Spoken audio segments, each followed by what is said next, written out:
everybody, and welcome to another episode of Connect with KB. It is so great to have you tuning in as we talk about business and education and leadership, networking, and all the wonderful things that connect us to each other.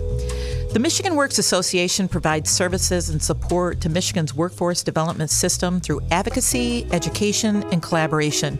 They know the key to advancing prosperity in Michigan is to build a skilled workforce. I want to welcome to the podcast Ryan Hundt, the new CEO of Michigan Works Association. Ryan, great to have you with me. Thank you, KB. Great to be here today. Absolutely. I'm so excited to hear the Ryan Hundt story. I know that you are a great Hazlitt Viking, and I, of course, have been a Hazlitt Viking as well, and I want to hear your story, though. Tell me the Ryan Hundt story. Sure. Well, again, thank you for having me on the Connect with KB podcast. It's great to be here. I'm on day, I believe, 12, maybe day number 13 of the new role. All right. With the Michigan Works Association. Yeah, the Ryan Hundt story, I know you and I were talking a little bit earlier, graduated from Hazlitt High School in 2007, just a couple of years apart from your son, Chris, who was a phenomenal golfer for the Hazlitt Vikings not too long ago. But ever since, my childhood, I've been a lifelong Michigander. My entire life, most of the time has been spent in and around the Lansing area with a couple of different stints. I spent some time down at Oakland University as a student, living in the Rochester area. I also spent some time in Ann Arbor immediately after college for my first job there. For the last 8 years, I've been working at the Michigan Economic Development Corporation since May of 2013 before taking this most recent role with the Michigan Works Association. And that was really my first exposure to workforce development. Was my very first job at the MEDC as a project coordinator on the talent enhancement team. And what the talent enhancement team did back then in my early days at the MEDC is we focused on standing up innovative pilot programs focused primarily on talent attraction and retention. And the one program I worked on during that time was the Michigan Advanced Technician Training Program, or MAT Squared. And that was an apprenticeship program in advanced manufacturing, primarily mechatronics, CNC, computer programming, those types of occupations. And again, that was my first exposure to workforce development, working with folks like Jennifer Llewellyn down Oakland County Michigan Works, and a number of other folks, both on the workforce side, but also on the education side as well, focusing on apprenticeships. And then over the course of my career at the MEDC, I moved into the business development side of the organization.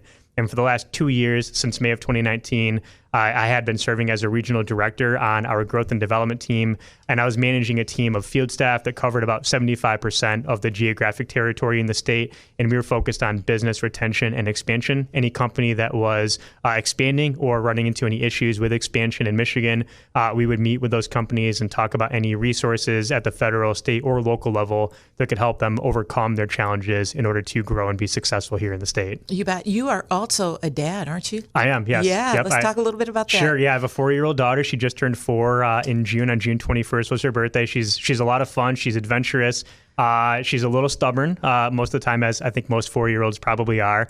But yeah, she's a delightful. I have a wife who's a stay-at-home mother with her, and they just do phenomenal things together. Whether it's right now they're working on Hooked on Phonics and doing some reading as a 4-year-old, and Emma is greatly enjoying that. Arts and crafts, playing outside, especially in this beautiful pure Michigan weather that we've been enjoying for most of the summer, even with some of the rain. But yeah, it's been a fun ride with Emma, and I know that she'll continue to challenge us and motivate us and just make us the best versions of ourselves day in and day out. I really think it helps you too in your role here and give you great balance in your life and in leadership. And you'll find that leadership in terms of being a parent and leadership in regards to association management and that kind of thing too, there's a lot of similarities in these things where we are out there to support people and lift them up and watch them grow. So Agreed. I wish you continued success in both. Thank you. You bet. Let's talk a little bit about Michigan Works Association and voice, knowledge, connection. Yep. I know that those are the 3 key words and focus for you. Correct. Tell a little bit more about the association, what exactly those 3 terms mean. Sure. So you hit it right on. Voice, knowledge, and connection are sort of the 3 principles or pillars of the Michigan Works Association. So the association itself, we are the premier workforce development association in Michigan. We have a board of directors, about half of which are made up of directors at the various Michigan Works agencies across the state. And then the other half come from different nonprofits or the private sector that also serve on the board. But our mission is around those 3 items: voice, knowledge, and connection. Voice in terms of being the lead advocate on workforce development priorities and policies at the state and the local level, and even sometimes at the federal level as well. Also with the knowledge piece of it, sharing and connecting on best practices and ensuring that the Michigan Works system and the workforce development system as a whole has access to those best practices so that we can continue serving the job seekers and the employers on a daily basis.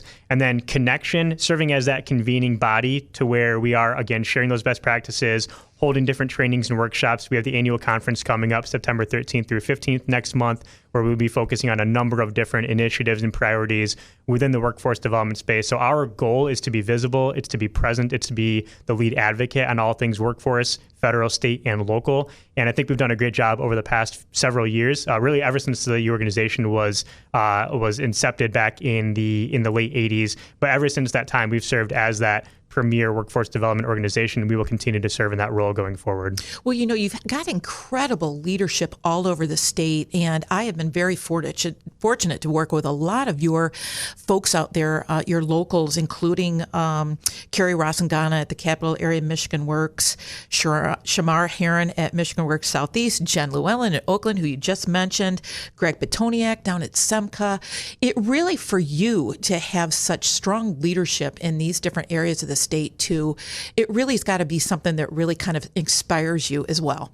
Absolutely. And you kind of name the who's who of workforce development, right? Whether it's Shamar, Greg, Jennifer, Carrie here at the Capital Area Michigan Works, and every other individual who serves in the 16 Michigan Works agencies across the state. Those 16 Michigan Works agencies, they have 66 service centers and 33 one-stop centers across the state of Michigan there to serve the job seekers and employers on a daily basis. And again, their leadership truly does inspire me. My goal, especially for these first few months, and I think one of the skills that I've honed while at the Michigan Economic Development Corporation was the most effective communication skill, and that's using our two ears and listening and engaging on sort of a listening tour to better understand from the directors and the staff at the Michigan Works agencies across the state, what are the things that the association should keep doing? What are some things that maybe historically we have done, but we should put some brakes on, and what are some things that the association should start doing so that we can continue to serve as that valuable resource for not only the members of the Michigan Works Association and the board of directors, but certainly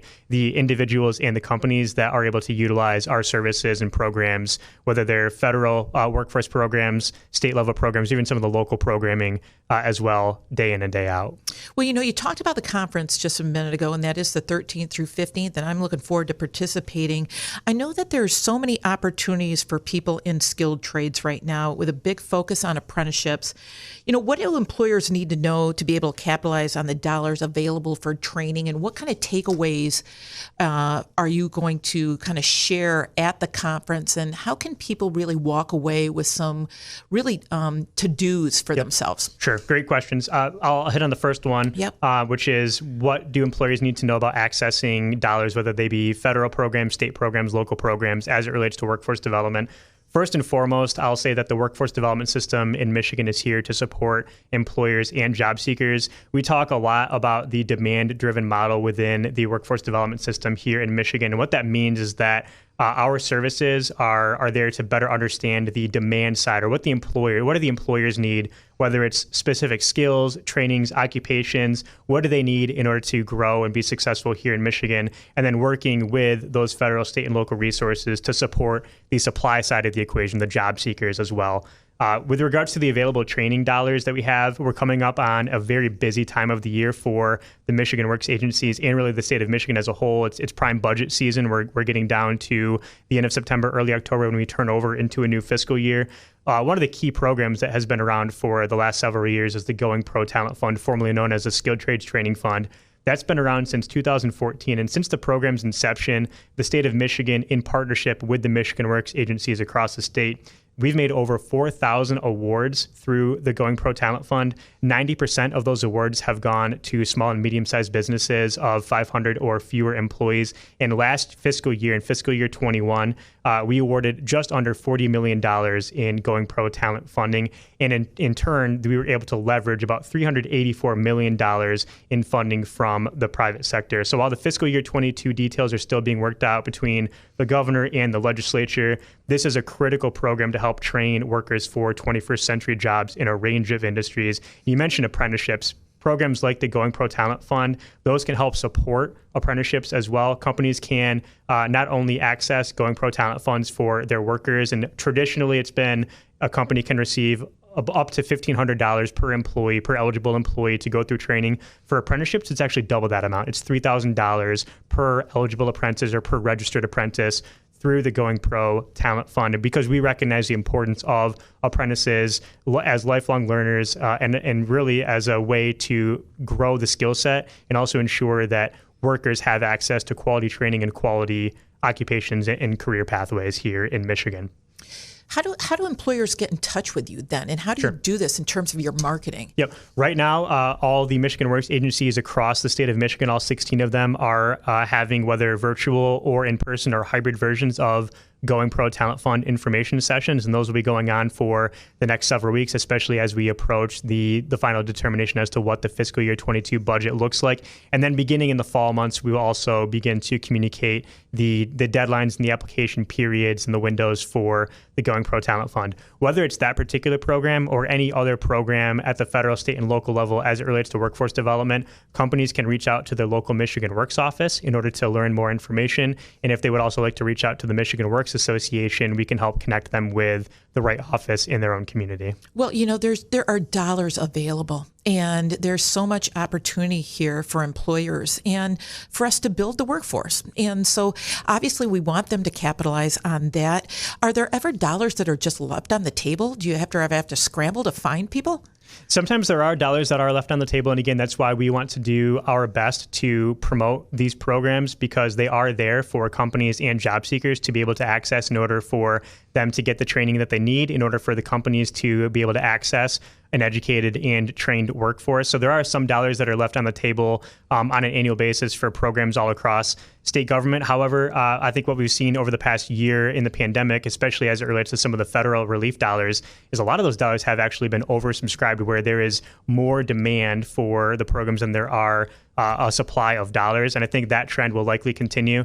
But again, that reiterates the importance of public-private partnerships and why training programs, especially through the Michigan Works agencies themselves, are so critical to ensuring that once we recover from the pandemic and once we get a handle on things as the Delta variant continues to rage across the country, there is going to be an end date to this pandemic. And even while we still work through the pandemic, there are a number of job openings in a range of industries. And what companies are looking for is they're looking for those public-private partnerships with the public sector in order to stand up these innovative programs that really focus not just on short-term transactional opportunities for companies and their workers, but what we're really hoping to accomplish is by targeted investments from the public sector and in partnership with the private sector, we can better understand what those demands are from the employers. And then in the long term, we can work to leverage additional dollars in the workforce development side. And we can take individuals who may be working in a lower wage, lower skill position, and through training, through education, through targeted use of these programs and these dollars, we can actually grow their career path and give them a world of opportunities to be able to access quality careers, so that way they can support their families, they can better support their communities, and they will be more, I think, transportable into different career pathways, either in their community or in their industry. As you take on this role as CEO at Michigan Works Association, how do you kind of see this in terms of your leadership style? Sure. And what you've learned in the past in terms of working for people, and how you kind of want to direct this going forward? Right. I mentioned in one of my previous responses the importance of using your 2 ears for listening. I do truly believe that is the most effective communication skill. That's very similar to my leadership style as well. If I had to describe it, I would say that it is a servant leadership model, very democratic approach, where I truthfully value the opinions and perspectives of others. Especially, I'm coming into this role having come from economic development, and workforce development is such a critical component of all the things that we do and all the things that we need to be successful as a state economy. But I know that there are so many other folks, some that you mentioned, Jennifer, Shamar, Greg, Carrie here in the capital area, that have been doing this work for a number of years. And it truthfully is a matter of taking advantage of their insights, taking advantage of their perspectives in order to move forward as that one unified voice of the workforce development system here in Michigan. Well, for sure. And, I really admire that because I think that there is so much that you can learn from them too. And, we're trying to get people employed and we're trying to make sure that Michigan gets stronger. What does the first 100 days look like for you? Right now, we're 12 days. You're 12 days in. We're 12 days in. So what do the next 88 days look like for me? Again, it's about listening. It's about staying enthusiastic and encouraged by the work that's being done all across the state of Michigan in workforce development. And there's a ton of good work that's going on right now. I know that there are people that are out there struggling on a daily basis to access a quality job. There's employers that are struggling to access talented and skilled labor. But my first 100 days is really going to be about listening, observation and analysis, taking into consideration a number of different factors so that after the first 100 days, we'll be in a position, if there's anything, again, that we should keep doing, if there's anything that we should stop doing, if there's anything that the association should start doing so that we can move forward as that one unified voice. And fortunately, I have a number of individuals who I can draw upon their areas of expertise and their analysis and their observation in order to make that first 100 days as effective and efficient as possible so that beyond that first 100 days, we will continue to move the needle in the right direction and really help out the employers and the job seekers here in the state. What'd you learn along your journey that helped you get to this place right now? Be open to different ideas, be receptive to feedback, and honesty and transparency are two principles that I take very seriously. And that's really what I'm bringing into this role is that open transparency and honesty, not only from myself to others, but also my team members, the staff at the Michigan Works Association, the directors, the frontline staff at the Michigan Works offices across the state. Having and building that open two-way communication is going to open up the doors for continued partnership. And if we can partner together, if we can collaborate together, our state is going to be successful. Absolutely. Please say hi to my good buddy, Jeff Cassidy, for me too. And thanks, Steph, for her involvement here. If people want to get involved with the conference is there still time and can they register? Yes, there is still time. The conference is September 13th through 15th. We also are offering not only full conference registrations this year, we are also offering single day registrations. On September 13th, we have an adult education track. On September 14th, there is a veterans track, so people can sign up for the one-day registrations. We have a wide range of workshops. There's a workshop on inclusive hiring strategies, apprenticeship development, reskilling adult students post-pandemic, and then our two keynote speakers, we have Tracy Brown coming in. She's one of the nation's top deception detection experts, so that should be a fun, interactive, and informative session. And then on Tuesday, September 15th, we will be joined by Ann Lohr, and she is going to discuss upcoming workforce changes and share her expertise in coaching leaders from some high-profile organizations like Coca-Cola and Facebook to help improve communications and deepen working relationships. So if you are interested, there will be hundreds of workforce development professionals who will be actively engaged in those workshop sessions, in the keynote presentations, in the conference as a whole. And so I would encourage anybody who has an active interest in workforce development to sign up, and we look forward to seeing everybody virtually on September 13th. And they can do that online? They can do that at the Michigan Works website at www.michiganworks.org. Super. Ryan, I'm so glad that you joined me this morning. Thanks so much. I wish you continued success. Thank you. You bet. My guest today, Ryan Hundt, CEO of the Michigan Works Association. I also want to thank my supporting sponsors, Marketing Resource Group, Dowding Industries, Governmental Consultant Services, AF Group, AT&T, the Michigan Chamber of Commerce, and the Fraser Law Firm. You can listen to all my podcasts at connectwithkb.com. Until we connect again, go live your best life. I'm your host, Kristin Belter.